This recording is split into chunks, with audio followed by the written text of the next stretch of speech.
We have to start with some sad news today. I was shocked to wake up and see this. A celebrity has passed away. Kirstie Alley, best known for Cheers.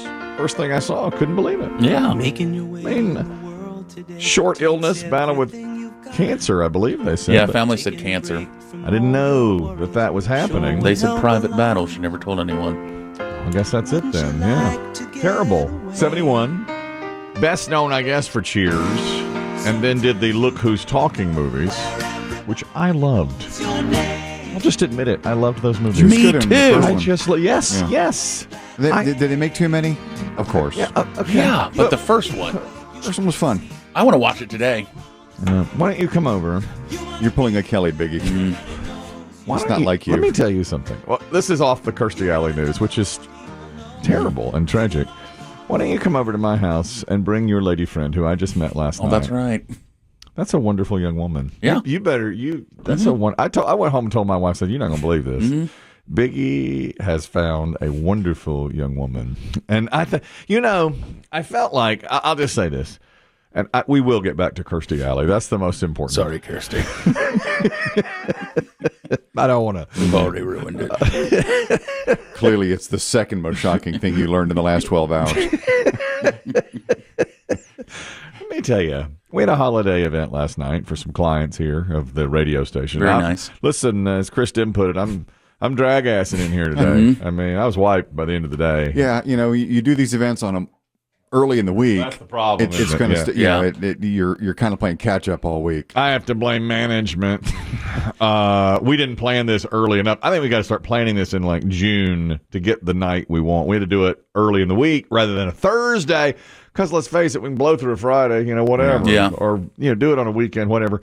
But we did it early in the week, and, Chris Tim and I, 15 minutes to go. I said, man, I'm wiped. He goes, you drag assing it in here today. Big time. Well, I mean, Biggie probably had the same sensation. I think Kelly and I were there. And a huge turnout. Huge turnout. It was wonderful to see clients of that we've new and old. I told everybody, because we got a late start on it, I told everybody up in management, I said, it's going to be a disaster. Oh, yeah, that's right. You grumped your way for the past month and a half about this thing. And, of course, it was a raging success. It was. He said, we're going to do it on a Monday. I said, that's a disaster waiting to happen. We're going to do it at a bar. No. Terrible idea. Well, it could have been better. I mean, and the bar. Absolutely. They crushed it. They did. Yeah. Their staff crushed it. They did. The food, the drink, everything was wonderful. Everybody had a fantastic time. They did. I told every member of management up there for a month, this is going to be an awful event. Disaster. This is terrible, I said. But I turned to Kelly and I was like, it was supposed to be a 3-hour event. And I turned to Kelly at about 2 hours in. I said, what time is it? And it's like 4:20. Yeah. I mean, We've been here 20 minutes. They were like, less than an hour. And it's just like, golly, this seems like it was just a long day. It was a long day. It was. So, but anyway, let me tell you. Biggie's lady friend shows. I was on the street. It's a downtown event, and I had parked. And as I was walking to the bar, I saw Biggie standing outside his car and a delightful young lady driving the car. And she had. You probably thought Uber, Lyft. I did. And it's a caretaker. All of the above are valid. Yes. And I looked at her and I thought, that is an attractive young woman that cannot. Biggie has a type. I said, he does. I said, is she with Biggie? I looked and I was like, is she with Biggie? And I waved and I waved. I said, hey Biggie. And he moved her on. He's like, get out of here. Move on. Go park. Go park. That's right. You know what it is? She didn't want to see you yet. Oh, she didn't yet? Because she wasn't dressed. See, she wanted to drop me off. Let me tell you this. I hadn't met your lady friend, and I was worried that she was not going to like me because of the perception of how I treat you. Valid. Perception. I thought she might perceive that I was unfair to you and treated you poorly and would already have an axe to grind against me. So I was very nervous about meeting her. Especially with an open bar. Yes. And I was afraid. I got something to tell you That's about. Right. Yeah. That's right. And I was afraid she was driving away because she was, and you were saying, wait, he's okay. And she was saying, no, I'm not meeting this. Or you were saying, don't meet him right now in your state of mind. Because I thought immediately she's going to dislike me because of the perception of the way I treat you. You think it's a perception? I think it's unfair. All valid. You keep using that word. There's a perception there that I've had other people say that. Like, why do you say this to Biggie? It's because he deserves every bit of it. I say, and to make him stronger. I'm trying to make Biggie stronger. Anyway, 2 hours later, she goes, I see her. She comes at me a beeline. And she says, I'm Biggie's lady friend. I said, that's impossible. She said no. And couldn't have been more delightful. I mean, what I really, really enjoyed talking to her. Now, by the end of the night, of course, she left with Dave. But, hey, what are you going to do? That's how it goes. I'd seen that before. No, I thought she was great. I thought, man, Biggie has really scored here. Yeah, she wanted to, because she worked, and she said, well, look, I'm going to drop you off, and I want to get ready. And when she saw you, she was like, he can't see me like that. He can't see me like this. I saw you. And I was like, you look fine to me. But, that's apparently a typical guy thing to say. So she was like, I don't want anyone to see me before I'm ready. I'm like, okay. She was an absolute delight. Yeah. I mean, an absolute delight. I thought, my goodness, that's just fantastic. She enjoyed meeting everybody. She said everybody was exceptionally nice. Great event. Great event. The point is, though, we've lost Kirstie Alley. That's right. I mean, we have lost Kirstie Alley. I just can't. Can we just do this? The music. Making your way. We've already played the music. The music's been played. Kill the music. For most Americans, I think, if you're of a certain age, if you watched Cheers, she had one of the toughest jobs, I think, in show business in the 1980s. She had to follow Shelley Long on a hit show. That's right. People loved that show at the time. People loved the Shelley Long character. When she left, people were like, what are they going to do next? And she actually did a pretty decent job. Yeah, she did. It is really rare, I think, when somebody who's such an integral part of a show or a sports team leaves and the next person comes in and does very well, which she did. She was on it longer than Shelley Long, surprisingly. Yeah. I think Long was on 5 seasons. She was on 6. And the show kept on and was still a top 5 show the entire run. We have a clip of her, actually, when the two characters meet, and Kirstie Alley is at a dinner party with Sam Malone, and they're talking, and she has to make up a job that she does. So, Rebecca, tell us about yourself. Sam never mentioned what you do. I am a corporate attorney with the firm Emerson, Lake and Palmer. That sounds familiar. Yeah, they're a pretty famous group. Listen, So, passes last night at 71. I'm just floored. I'm floored. I had no idea that this was even in the realm of possibility. It was so terrible. Now, she went on to do, as we just mentioned, Look Who's Talking, and we have a scene here where she's actually giving birth. How about some Demerol? Take the edge off the contractions? oh, yes, oh, God, that'd be great. I'd really like some of that. But give me a lot of it so that it doesn't wear off in the middle of the birth. And give me more than you usually give women, because I think maybe I'm in a little bit more pain than most of your patients. She's also pretty famous for being on Dancing with the Stars. She went from, she was overweight and talked about it a lot on Dancing with the Stars. And during the show, she transformed and lost a lot of weight and got into really good shape. I don't think she won Dancing with the Stars. I could be wrong about that. I don't watch the show. But she was one of the more famous people to be on Dancing with the Stars. Her story was famous on there. She also did Star Trek II, The Wrath of Khan, Summer School with also John Travolta, and all of the Look Who's. That was Mark Harmon. Check that, Mark Harmon. You're right. I saw that movie in the theater. Okay? Okay. I saw Summer School in the theater, and she was great in that too. Miss Kirstie Alley. And I told him, listen, here's how I found out about this. I went out of the bedroom today to make my bagel and do my Wordle, and I checked the headlines. I always check headlines and weather and sports to see what happened. Where do you check your headlines? Well, I go out to the kitchen, and as I'm making my bagel, I look at the headlines and the sports. One particular site? Multiple sites? Multiple. I go to my little score apps for the games. I check my fantasy football scores. I begin Wordle. And if I can quickly do it, I get it done. And then I just look at the news, and the first thing it said was Kirstie Alley passed at 71. So I go back into the bedroom and hover over my wife, who's dead asleep, And I say, we've lost Kirstie Alley. And she's, oh, what? Huh? Remember, her mouth is taped. That's right. And I said, The wife, not Kirstie. Kirstie Alley is dead. And she's, what? Who's dead? What? And I kept having to say, Kirstie Alley is dead. Kirstie who? Yeah. Not Kirstie. Who? A lot of people mispronounce it. Who died? And finally, I got it through to her. It's a shocker. It really is. Her most recent thing on television was she was on The Masked Singer on season 7 of The Masked Singer. I can't remember where she stood in the Church of Scientology. Was she still part of it, or did she leave? I know some people had left. I didn't know she was ever in it.